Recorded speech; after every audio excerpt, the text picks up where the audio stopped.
বাইরে পড়ছে বৃষ্টি আর এদিকে শীতের সিজন, তো তাহলে বলো খিচুড়ি হলে কিন্তু ব্যাপারটা মন্দ হয় না। চটপট করে মা রান্নাঘরে চলে গেছে আর এদিকে দেখো ডালে চালে একবারে মিশিয়ে খিচুড়ি শুরু করে দিয়েছে। না না, ডালে চালে না, আলাদা করেই করেছে। প্রথমে প্রেসারে ডালটা সেদ্ধ করে নিয়েছে আর এদিকে হাঁড়িতে জল আর হলুদ দিয়ে বেশ নুন হলুদটা দিয়ে জলটা যখন ফুটে উঠেছে তখন তার মধ্যে দিয়ে দিয়েছে গোবিন্দভোগ চাল আর এদিকে এক এক করে সব সবজিগুলো ভেজে নিয়েছে, ভেজে নিয়ে একবারে ওর মধ্যেই দিয়ে দিয়েছে।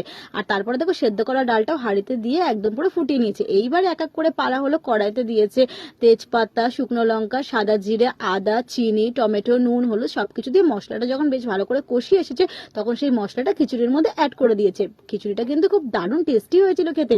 এই দেখো সব একবারে আমার মা ওর মধ্যে দিয়ে দিয়েছে। লাস্টে নামানোর সময় এতে একটু গরম মশলা আর একটু ঘি দিয়েছে। উফ, স্বাদে গন্ধে তো পুরো ভরপুর ছিল।